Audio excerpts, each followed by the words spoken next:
Student अब हम question number 4 के 11th पार्ट को करने वाले हैं, जिसमें हमें एक प्रोग्रेशन दिया गया है। हमें बताना होगा कि क्या ये अर्थमेटिक प्रोग्रेशन है, और यदि स्टूडेंट ये अर्थमेटिक प्रोग्रेशन होता है तो हमें इसकी नेक्स्ट 3 टर्म्स को भी फाइंड करना होगा। तो चलिए स्टूडेंट शुरू करते हैं। सबसे पहले आप सॉल्व डाल लीजिएगा और पता कीजिएगा कि क्या ये अर्थमेटिक प्रोग्रेशन है। तो उसके लिए स्टूडेंट हम कॉमन डिफरेंस फाइंड करते हैं। तो आप डी की वैल्यू लिख लीजिएगा। D is equal to formula होता है T2 माइनस T1। जब आप स्टूडेंट टर्म 2 देखिएगा, यहाँ पर ए स्क्वायर है, आप ए स्क्वायर पुट कीजिएगा, माइनस सिंबल लगाइएगा। जो टर्म T1 है आपकी वो ए है, आप उसे लिख लीजिएगा। ठीक इसी प्रकार से D is equal to T3 minus T2 कीजिएगा।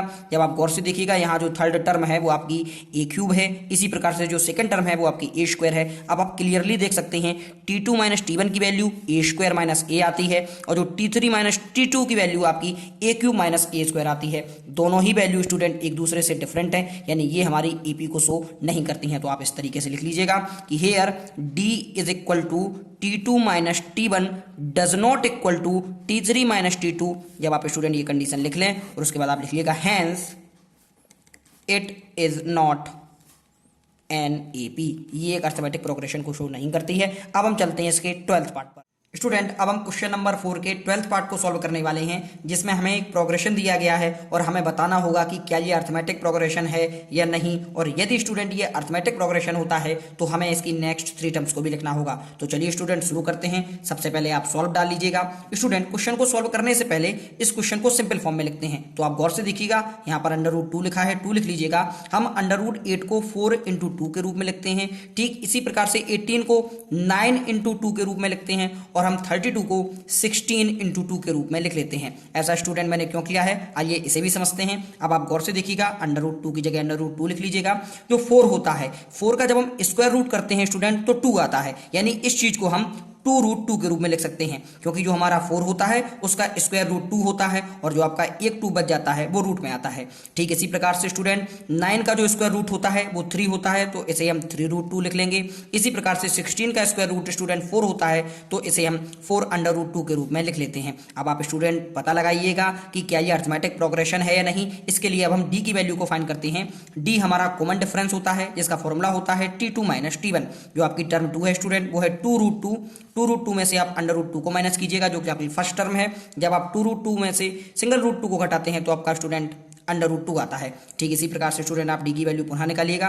यहाँ पर T3 माइनस T2 कीजिएगा, और जो टर्म 3 है आपकी वो है 3√2 में से आपकी सेकंड टर्म यानी 2√2 को जब आप सब्ट्रैक्ट करते हैं तब भी आपका √2 आता है। अब आप क्लियरली देख सकते हैं डी की वैल्यू T2 माइनस T1 की भी वैल्यू √2 है, और डी की वैल्यू जो T3 माइनस T2 है उसकी भी वैल्यू √2 है, यानी दोनों ही वैल्यू हमारी सेम आती हैं। और जब दोनों ही वैल्यू स्टूडेंट हमारी सेम होती हैं तो वो हमारी अर्थमेटिक प्रोग्रेशन होती है। तो आप लिखिएगा D is equal to T2 minus T1 is equal to T3 minus T2। इस प्रकार से स्टूडेंट हम कह सकते हैं कि जो हमारी सीरीज है ये अर्थमेटिक सीरीज है। तो आप लिखिएगा हैंस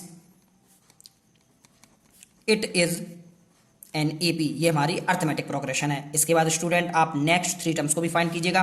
तो आप देखिएगा ये आपकी फर्स्ट टर्म है ए, सेकंड आपकी a प्लस डी, ये है आपकी a प्लस 2d और a प्लस 3d। इसके बाद स्टूडेंट हम a plus 4d, a plus 5d और a प्लस 6d की वैल्यू को फाइंड करेंगे।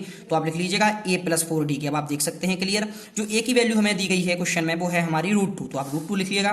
तो √2 प्लस 4 इंटू डी की वैल्यू भी स्टूडेंट हमारी √2 है, आप यहाँ पर पुट कीजिएगा तो हो जाएगा आपका √2। अब आप इसे सॉल्व कीजिएगा तो √2 प्लस 4√2। अब आप गौर से देखिएगा 4√2 और एक और √2 ऐड होकर हो जाएंगे 5√2। स्टूडेंट अब इस 5 को आप √2 के अंदर ले जाइएगा तो आपका हो जाएगा 5 इंटू 5, और आपका जो 2 पहले से था आप उसे लिख लीजिएगा।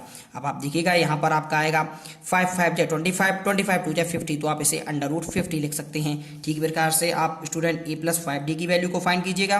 तो यहाँ होगा आपका √2 प्लस 5√2, तो आपका सॉल्व करने पर आता है √2 प्लस 5√2 ऐड कीजिएगा, आपका आएगा 6√2। इसी प्रकार से आप 6 को भी आप √रूट के अंदर ले जाएंगे स्टूडेंट, तो आप लिखेंगे 6 इंटू 6 इंटू 2। तो आप स्टूडेंट सॉल्व कीजिएगा, ये आपका आता है 72। 6 से आपका 36 होता है, और 36 2 आपका 72 आता है। ठीक इसी प्रकार से स्टूडेंट हम a प्लस 6d की वैल्यू को फाइंड करते हैं। तो आप देखिएगा ए की वैल्यू है √2, ठीक इसी प्रकार से 6 और डी की वैल्यू भी है √2। आप इसे सॉल्व कीजिएगा, √2 प्लस 6 √2 जब आप ऐड करते हैं दोनों को तो आपका आता है 7 √2। अब आप 7 को भी ब्रैकेट के अंदर ले जाइएगा रूट के, तो आप होगा 7 × 7 × 2। जब आप 7 × 7 का मल्टीपल करते हैं स्टूडेंट तो आपका 49 आता है, और 49 का जब आप 2 में करते हैं तो आपका 98 आता है। आई होप स्टूडेंट आप इस कॉन्सेप्ट को समझे होंगे। ये आपकी a+4d की वैल्यू थी, ये आपकी a+5d की वैल्यू है, और आपकी ये a+6d की वैल्यू है। आई होप स्टूडेंट आप इस पूरे कॉन्सेप्ट को समझ गए होंगे। अगर आपको कोई भी प्रॉब्लम हो तो आप कमेंट बॉक्स के जरिए से पूछ सकते हैं, या इस वीडियो को आप दोबारा देखिएगा जिससे सारे डाउट क्लियर हो जाएंगे।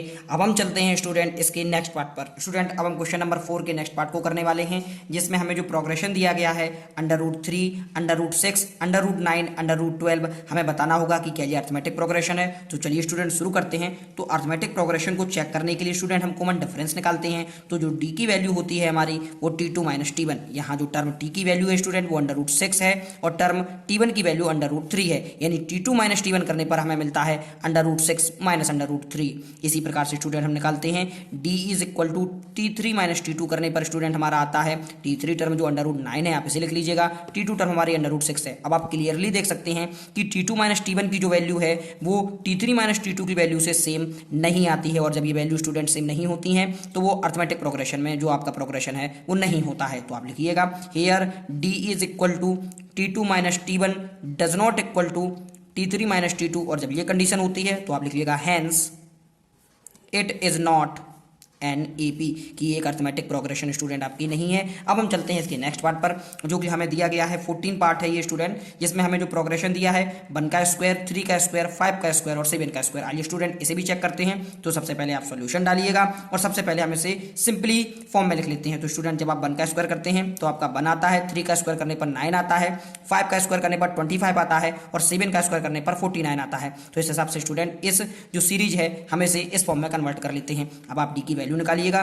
डी का फॉर्मूला होता है T2 - T1। जब आप T2 - T1 करते हैं तो T2 आपका टर्म जो है वो 9 है, T1 आपका 1 है। 9 में से जब आप 1 को सब्ट्रैक्ट करते हैं तो स्टूडेंट आपका 8 आता है। ठीक इसी प्रकार से जब आप डी की वैल्यू निकालते हैं तो T3 - T2 कीजिएगा, जो आपकी थर्ड टर्म है वो 25 है, सेकंड टर्म आपकी 9 है। जब आप माइनस करते हैं स्टूडेंट, सब्ट्रैक्ट करते हैं तो आपका 16 आता है। अब आप क्लियरली देख सकते हैं ये दोनों ही एक दूसरे से डिफरेंट है, यानी यहाँ पर भी हमारी कंडीशन होगी D = T2 - T1 does not equal to T3 - T2, और जब ये कंडीशन होती है स्टूडेंट तो हम कह सकते हैं hence it is not NAP। Student अब हम क्वेश्चन नंबर 4 की 15 पार्ट को करने वाले हैं, जिसमें हमें एक प्रोग्रेशन दिया गया है। हमें बताना होगा कि क्या ये प्रोग्रेशन हमारा अर्थमेटिक प्रोग्रेशन है या नहीं, और यदि स्टूडेंट ये हमारा अर्थमेटिक प्रोग्रेशन होता है तो हमें इसकी नेक्स्ट 3 टर्म्स को भी लिखना होगा। तो चलिए स्टूडेंट शुरू करते हैं। सबसे पहले आप सॉल्व डाल लीजिएगा, और आपको जो प्रोग्रेशन दिया गया है इसे आप सिंपल फॉर्म में लिखिएगा। जब आप 1 का स्क्वायर करते हैं तो 1 आता है, 5 का स्क्वायर करने पर 25 आता है, 7 का स्क्वायर करने पर 49 आता है, और 73 आपका पहले से ही लिखा है स्टूडेंट, आप इसे नोट कर लीजिएगा। अब हम AP को पता करने के लिए क्या ये प्रोग्रेशन AP में है या नहीं, इसके लिए हम D की वैल्यू को फाइंड करते हैं। तो D जो कि हमारा कॉमन डिफरेंस होता है, इसका फॉर्मूला है T2 - T1। जो टर्म 2 है स्टूडेंट आपकी वो है 25, और टर्म फर्स्ट आपकी 1 है, तो अब आप सब्ट्रैक्ट कीजिएगा तो आपका 24 आता है। ठीक इसी प्रकार से स्टूडेंट जब आप D की वैल्यू निकालते हैं तो आप T3 - T2 कीजिएगा। जो T3 है आपकी वो है 49, और T2 टर्म आपकी 25 है। जब आप स्टूडेंट सब्ट्रैक्ट करते हैं तब 24 आता है। अब आप क्लियरली देख सकते हैं दोनों ही जो आपकी D की वैल्यू हैं, चाहे D = T2 - T1 हो या T3 - T2 हो, दोनों की ही वैल्यू सेम आती हैं स्टूडेंट, और जब ये वैल्यू सेम होती हैं तो वो एक अर्थमेटिक प्रोग्रेशन को शो करती हैं। आइए स्टूडेंट आप लिखिएगा D = T2 - T1 = T3 - T2। जब इस प्रकार की कंडीशन हो स्टूडेंट तब हम कह सकते हैं हैंस इट इज NAP की एक अर्थमेटिक प्रोग्रेशन है। इसके बाद स्टूडेंट अब आप गौर कीजिएगा, हमें नेक्स्ट 3 टर्म्स को भी लिखना होगा। तो आपका ये टर्म फर्स्ट है A, इसे हम A+D कहते हैं, ये हमारा A+2D है, और ये हमारी A+3D है। इसके बाद स्टूडेंट हमें A+4D, A+5D और A+6D की वैल्यू को फाइंड करना होगा। तो स्टूडेंट आप फटाफट से लिखिएगा यहाँ पर A+4D। अब आप गौर कीजिएगा, जो हमें सीरीज में A की वैल्यू दी गई है स्टूडेंट वो 1 है हमारी, तो आप यहाँ पर 1 को पुट कीजिएगा। 1 + 4 इंटू जो D की वैल्यू स्टूडेंट है वो है 24। तो जब आप 24 का मल्टीपल करते हैं 4 में, आपका 96 आता है। 1 को ऐड कीजिएगा तो 97 आपका स्टूडेंट A+4D की वैल्यू आ जाती है। अब आप A+5D की वैल्यू को फाइंड कीजिएगा, तो आप लिख लिए 1 + 4 × 25 × 24।